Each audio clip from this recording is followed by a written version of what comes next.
All right, so we are just post trade deadline, August 1st, 2031. You can see things are still going quite well for the Orioles, 74 and 31. 705 baseball. The next best team in baseball, the Cubs, have 66 wins. So we're 15 games up on the Red Sox, who have 57 wins. I mean, they'd be on top of the NL East. They'd be one game out in the NL West. So we're pretty good. We're pretty good. And Armendariz, you can see here in the leaderboards, 376, the leader in AL batting average. He's hitting 330, but he still tops in home runs and RBI. He has cooled off a bit, because his early pace is absurd, but still pretty good. It's August 1st, and I have a picture with 16 wins and a picture with 12 wins, which is always fun. Let's see what else is going on here. Let's go quick team, and then I will show you the few trades that I made. So as you can see here, the stats are still looking great. We are still first in most every offensive category. Base on balls, we're 12th. Batting average and on base were second in each of them. So slipped a little bit in those. Well, on base, I think we were second all along. And then over in pitching, looking first in just about everything. We're second in home runs allowed. I don't know how, man. This is the first season I've ever had anything like this in home runs. So even when my pitching staff has been one of the tops in the leagues, I've still struggled with home runs. But hey, defense, we're first in efficiency, 10th in zone rating, which again, like last time, I've never seen them that separated, like BABIP efficiency and zone rating. And so then, I mean, the monthly record is absurd. 18 and 8, 19 and 8, 18 and 9, 19 and 6 in July. So pretty good, pretty good. On the WAR side of things, I'll just go over the headliners. Armendariz has 5.4 WAR. He is on pace for 8.3 WAR. On pace for 49 dingers. We'll see if he can get to 50. OPS plus has slipped to 168, but looking pretty good. Bob Maldonado has heated up. Now on pace for 4.8 WAR. He's got a 152 runs created plus, 146 OPS plus. On pace for 42 dingers and 51 doubles. Ben Ortega still doing quite well as a rookie out there in left field. Out there in center field, Franklin Sanchez having a nice season. Ethan Weinberger having a good season. Henderson, Garcia, all awesome. And the rest are just backup guys. Did call up Michael Salmel, a 2021 fourth-round draft pick, has been a career minor leaguer for me. Felt like his catcher ability was good enough. I'd love it for it to be a 70, but Trujillo, the other Trujillo, I think I might have actually gone over this in the last video. I can't remember if he was up yet at that point, but then he got hurt. And so anyways, there he is. So pitching side of things, Ben Schilt, just absolutely awesome. 3.9 WAR. He's on pace for 6.1 WAR. 1.83 ERA. The FIP, of course, 3.27. He's not striking anybody out, but he's keeping the ball in the yard and not walking anybody. And he plays in front of a good defense. Patino, Quarles, both awesome. McKinley Moore, just absolutely awesome out of the bullpen. On pace for 3 WAR in 105 innings. Steve Donovan, the rookie starter. He's won Rookie of the Month 1 month. On pace for 3.3 WAR. We will take it. Dave Correa, the long man out of the bullpen, on pace for 1.9 WAR in 98 innings. We do have one injury, so where'd it go? All right. Ignacio Aguilar, the starter I got from the Giants in the offseason, that big Delgado trade. He is out with a strained back. He was day-to-day and only going to take him a week, but I figured with how big of a lead I have, it's just get some rest. We'll see in a couple weeks. And so the trade. So you might have seen the new names here, But so I brought in a third baseman, Sal Stewart, from the Pirates. He's 27 years old. He's under team control for like 4 more years. He won't even hit arbitration next year. So he won't hit arbitration until he's 29 years old. That's a bummer for him. So you can see he put up 3.1 WAR in 99 games, a 132 runs created plus. Last year, he made his major league debut at the age of 26 and put up a 141 runs created plus in just 40 games. So he's young and, he doesn't have a super long track record, but I figure with his work ethic, loyalty. So that was, of course, to replace Aaron Sabato, who was my third baseman to start the year and just totally bombed.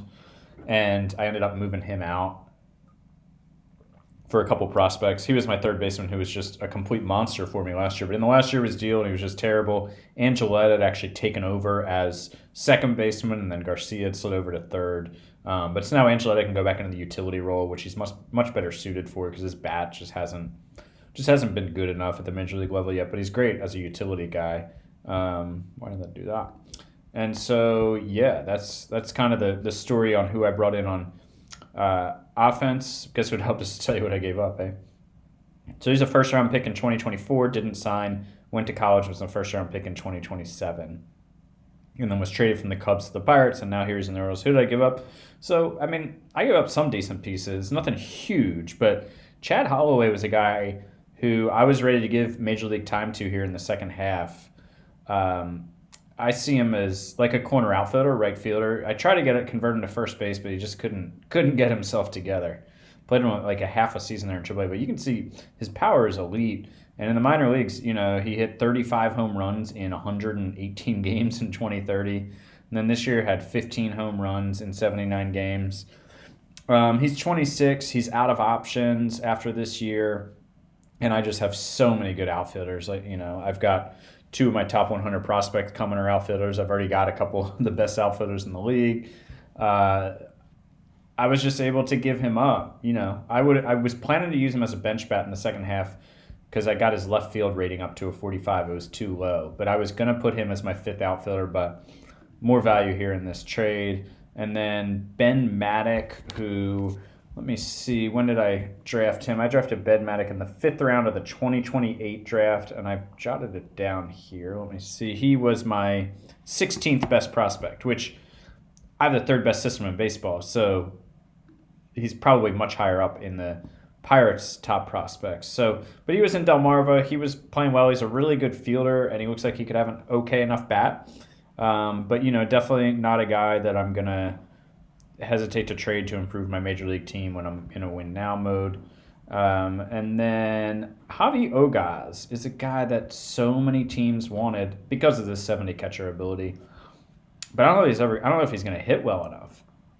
I mean, so, and I got him 7th round pick in 2028. So, you know, I gave up some recent-ish draft picks. It's not like these guys have reached their full potential yet. And then Alvin Edmonds, another good bat. You'll see I gave up a lot of good bats, but they're kind of like I always said, like, I'm always willing to trade all but the best players, right? Like, I didn't give up any top 10 prospects, but I gave up guys who are probably going to be solid major league players, which is fine. They might even have a year or two where they're really good. That's fine. Chances of these guys becoming superstars are low. So Alvin Edmonds in A-ball was just ripping the cover off the ball. He had 20 home runs in 93 games and a 143 runs created plus, and I got him in the 4th round of 2027. So, you know, giving up some higher round picks here, 4th or 5th round picks in the last several years, but he's a corner outfielder and he's not even a good one at that. So that's why I was willing to give him up. And then Joe Townsend, same thing with him. The reason I was willing to give him up, even though he has absolutely dominated the minor leagues for me. I mean, 2.5 WAR in 76 games with 16 home runs and a 152 runs carried plus. You can see his runs carried plus was just awesome here at every level as he came through my system. I got him in the 12th round of 2027. But he doesn't really have a positional home. He could play first base, I get, but I have Armendariz there for the next decade, hopefully, and Bob Maldonado is my DH. So he's another guy who will probably be a solid major league player, but I didn't necessarily use him. So, you know, I think everybody but Ogaz will reach the major leagues and be fine.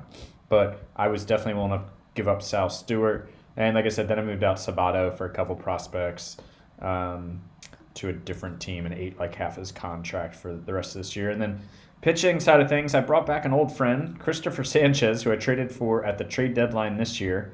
And then he went to Cleveland. He signed a 2-year, $35 million deal. Well, he's back to pitch as my 5th starter for now. And so what did I give up for him? I gave up a pretty decent reliever, Jerry Glidden, 25-year-old. I'd gotten him from Atlanta in the Brady Corrigan trade.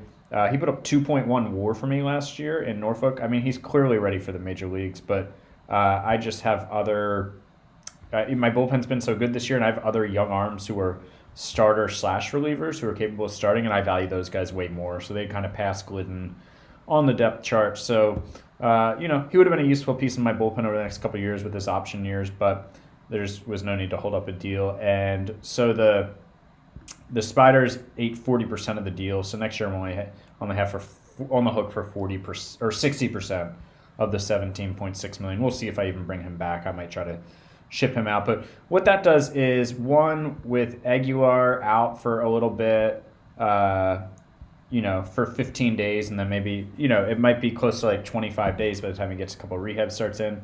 I'm able to keep Dave Correa in the back end of my bullpen and still, instead of bringing him into the rotation. And then it really lets me extend my bullpen in the postseason, because then what it does is, if I want Sanchez or Donovan to start, then I can certainly push my fourth starter Aguilar to the bullpen, and I think he hasn't reached his full potential of what my scout and OSA thinks, because this changeup isn't quite good enough. But I think as a multi-inning reliever in the playoffs, he could be awesome. So he might end up in my rotation, but it just gives me one more piece to push everybody down the depth chart a little further, makes me a little bit deeper. Somebody like Corbin Klaus, who's just had a terrible year with a 7.62 ERA. I mean, everybody else on the team except Feltman is below 3, and Andrews 3.57.